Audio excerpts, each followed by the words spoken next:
Welcome into another episode of Ravens Reports. It's your guy Noah here with For the Flock. As always, bringing you guys our top 5 news reports and storylines coming out of our Baltimore Ravens today. We got some great news for our Baltimore Ravens. Safety Darius Washington just signed his tender, will be returning to the Baltimore Ravens after really helping to turn around the Baltimore Ravens secondary in the back half of the season, where the Ravens had one of the best defenses during that time span. We also have the Ravens back in the building, putting in some work in their off-season strength training program, and we got some key players that were there, like Nnamdi Madubuike, and then some key players that are addressed in media, Kyle Hamilton, Roquan Smith, Tyler Linderbaum. We got some takeaways and updates from them, some key stats for the Ravens wide receivers this year, man, and more. So let's go ahead and dive into the content. At number 1, I just want to bring this up real quick to give a shout out and a highlight to the Ravens' explosive pass catchers, where Zay Flowers and Rashad Bateman were a dynamic duo at wide receiver 1 and 2. Two homegrown drafted talents. Okay, check out this stat here, all right? The most explosive pass catchers with the highest explosion reception percentage in 2024. Look at this list here. Look at where our guy Zay Flowers is. Number 4 in the National Football League. And then the highest percentage of receptions for a first down or a touchdown, we got Rashad Bateman at number 1, up there with guys like A.J. Brown and Mike Evans, Cortland Sutton. Rashad Bateman with 9 touchdowns last year, over 700 receiving yards. And then Zay Flowers went over 1,000 and was the first Pro Bowl wide receiver ever drafted by the Baltimore Ravens. Which brings me to a key question I have for you guys. I've seen people saying that, hey, the Ravens should not turn down a first or second round wide receiver if they're there on the board, if a talented guy falls. Let me know what you guys think about that in the comments section below. If a top tier wide receiver was there in the first or second round, would you pull the trigger or not? For me, it's like, man, the Ravens seem like they're really kind of set at that position right now. They really bolstered it before the draft with Zay Flowers, Rashad Bateman. DeAndre Hopkins is now wide receiver 3, a big upgrade from Nelson Aguilar. We also have Tylan Wallace back, and then the rookie from last year, and Devontae Walker, who's got that 4.3 speed, who's still developing as well. So that's 5 receiver spots on the roster. Could the Ravens add one more guy, an early round pick, to come in and really go over the top at the wide receiver position in case one of those guys were to go down with injury? Or Bateman is signed through the 2026 season. Hopkins is on a 1-year deal. And then Zay Flowers will be eligible for a contract extension next year. So let me know what you guys think about that in the comments section below. At number 2, the Ravens are officially back in the building working out. So you can see the little clips here of them putting in the work. We see guys like Tavius Robinson, who's been really working hard and trying to improve each year and has gotten better. He had 3.5 sacks last year. He's a big, 260 pounds, 6'6" edge defender that the Ravens drafted in the 4th round in 2023. We also got Nnamdi Madubuike, big leader on the defense. Roquan Smith, big leader on the defense. I saw Odafe Owe. There's some key guys that are there in the building putting in work. We also had Kyle Hamilton. Then on offense, we had Tyler Linderbaum. I saw Justice Hill, just to name a few Ravens that are in the building putting in the work. But hey, the Ravens officially being back in the building, and the draft literally 3 days away. Man, it's like football is just, it's that time of year, man. Before you know it, man, it'll be OTAs, training camp, right into the fall. I'm going to cherish and enjoy this summer. Don't get me wrong, I'm not trying to rush it or anything, but just excited that football activities are back on the field. Speaking of the draft, this is a look at all the picks the Ravens will be picking. And if they don't make any trades, which they probably will, but they got quite some ammunition here. A first, a second, a third, 2 fourths, a fifth, and 4 sixth-round picks and a 7th-round pick. So the Ravens got some serious ammunition if they want to package some of these picks to move up. Eric DeCosta did say he does not foresee 11 draft picks making the roster because of how deep and good the roster already is. There's not enough room for 11 guys unless they're all really good picks. 11 guys aren't going to make this roster. So will the Ravens, part ways with some capital to get future capital? Will they part ways with some capital to move up in the draft or to trade for a player? I'm excited to find out. At number 3, all I know is just a few years ago, the Ravens hit the draft out of the park in the first round, where they drafted 2 Pro Bowlers in the first round with Tyler Linderbaum, which helped transform the offensive side of the football with the line there, the core piece of the offensive line that he sets up the protections and, touches the ball every play. And then Kyle Hamilton on the other side of the defense, who's been a 2-time All-Pro. So both of those guys addressed the media today. Tyler Linderbaum, he had a couple of takeaways here. He did say he stayed in Baltimore and trained here.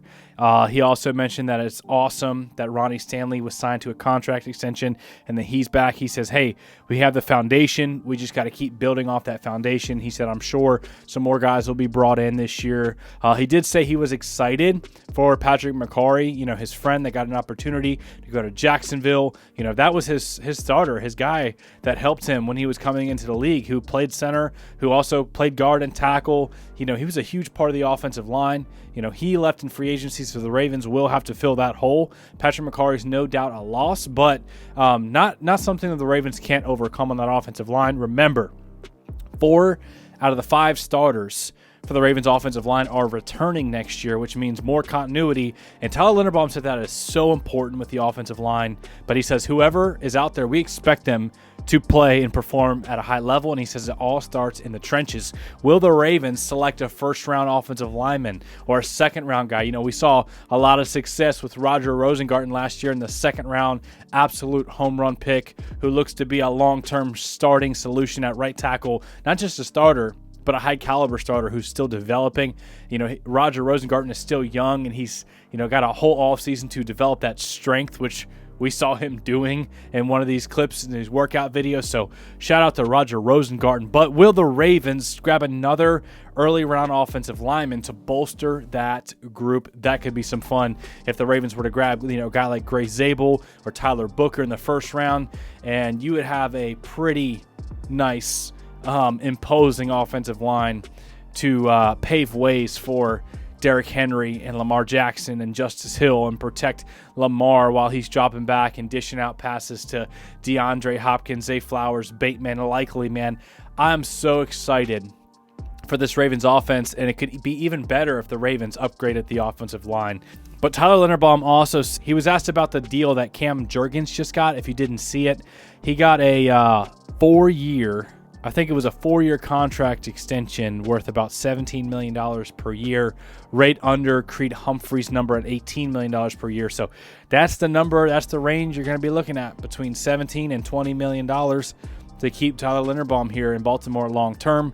I think the Ravens will get that done, though, whenever it's time for him to get that contract extension. Good news for the Ravens is they still have 2 more years where he's guaranteed to be under contract with that 5th-year option, because he was a first-round selection. Same thing with Kyle Hamilton. So he's entering year 4, so they still have the season of 2025 and 2026, where they're at least guaranteed to stay Baltimore Ravens before they would officially enter free agency. And then even then, the Ravens could pull out a franchise tag or whatever. So the Ravens have them under control for at least the next 2 to 3 years. But I think they're going to get some contract extensions done between Tyler Linderbaum and Kyle Hamilton. Speaking of Kyle Hamilton, he says he wants to get off to a better start next season. All right. This is huge. We talked about this. The Ravens started 0-2. They dropped a couple of really bad games during the year as well. I can think about the Raiders game. I can think about the Browns game. The common denominator of the Ravens' losses was not being outplayed or, dominated or anything. They were always close games, but they were always close games that, went the other way due to missed field goals, turnovers, and penalties. The Ravens were going toe-to-toe with whoever they strapped up with week in and week out. But Kyle Hamilton says, hey, those early games, those wins and losses count just as much towards the end of the season. He said, if we would have got off to a hot start, we could have been in contention for the number 1 seed like they had the year before in 2023, where they were in the AFC Championship, fell just short. I think, this is my bold prediction, I'm putting it out there, I think if the Ravens are relatively healthy especially if Lamar is healthy throughout the year, which I pray that he and the rest of the Ravens will be. I believe they're going to get the number 1 seed in the AFC. Again, the average record for Lamar Jackson when he starts is, 12.5 wins. So 12.5 wins whenever Lamar is healthy, that's what you're looking at for the Ravens. And not to mention the defense, who got red hot last year and got really good, should be a lot better entering into the season with the second year of defensive coordinator Zach Orr, the new secondary coach with Chuck Pagano. A lot of the guys are turning, plus whoever they add in the draft, and still have some free agency options. The Ravens defense is going to be much better. The offense will be just as good, if not better.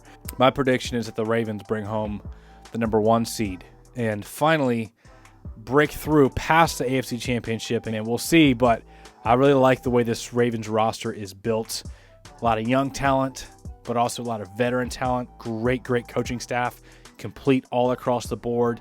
The Ravens are in a great position right now to take BPA in the draft. No glaring holes, right? A couple of places you can, add some depth at. You want to add more, competition at left guard, right guard maybe.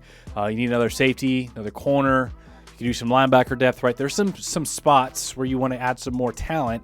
But the Ravens are in very good shape where they don't have to reach for a certain guy at a certain position. All right, guys, so smash the like button if you got any value out of today's content. Let me know all of your thoughts in the comment section below, especially how you feel about the wide receiver position right now. Let me know your honest thoughts about the position, future of it, current status of it, all that, man. I love you guys, appreciate y'all, and we'll see you in the next video.